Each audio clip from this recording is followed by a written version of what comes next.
My name is Keffrelyn Brown, and I am the Suzanne B. and John L. Adams Endowed Professor of Education and Distinguished University Teaching Professor in the Department of Curriculum and Instruction here in the College of Education. My research focuses on the intersections of sociocultural knowledge, teaching, and curriculum. And I place a particular emphasis on race, culture, and the knowledge related to African American experience in the US. Now, I'm a former elementary and middle school English teacher and school administrator. And I became a professor because I believe in the power of knowledge and teaching. And I wanted to devote my life to generating knowledge in service of helping teachers to harness that power and to use it to impact their practice in service of equity and justice for all their students in the classroom. I teach both undergraduate and graduate level courses.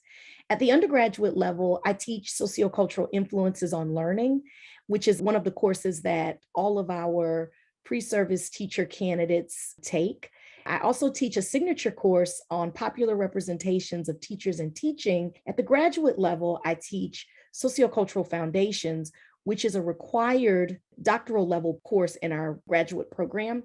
And I also teach cultural knowledge of teachers and teaching and Black education, contexts, dilemmas, and possibilities, two courses that many of our master's and doctoral students take as part of their coursework or as an elective. So I define culture in a really simple way. Culture reflects the way that people talk, interact, create, and make meaning in their everyday social worlds.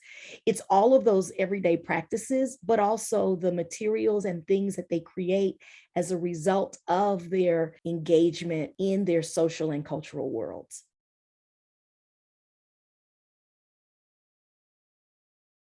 Culturally responsive teachers understand why it's necessary to provide a learning experience that is responsive to the needs and the identities of their students. At the heart, that's what culturally responsiveness means.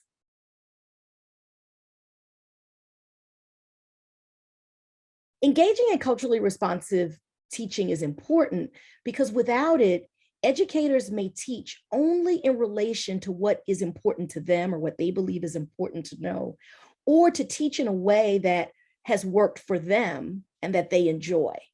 And when this happens, educators might not understand how these forms of knowledge and approaches may leave out other very important knowledge, perspectives, and approaches that reflect other groups and cultural knowledge that has been either ignored, misrepresented, or just cast off as unimportant or irrelevant in the curriculum.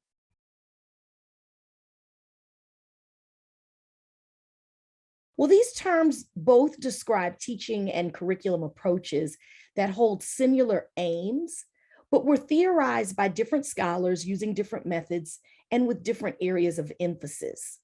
So while it's useful to explore the foundation and histories that are associated with the different terms, and as a scholar, I think it's really important for us to try to understand how these terms evolved and emerged in our field. It's also equally important to understand how they seek to accomplish similar goals, and that in that way, they sometimes get used synonymously. And those similar goals are simply to provide students with a quality education that values them, that draws from an inclusive and diverse set of knowledge and teaching practices, and that ultimately equips students to think critically about themselves, others, and the world around them.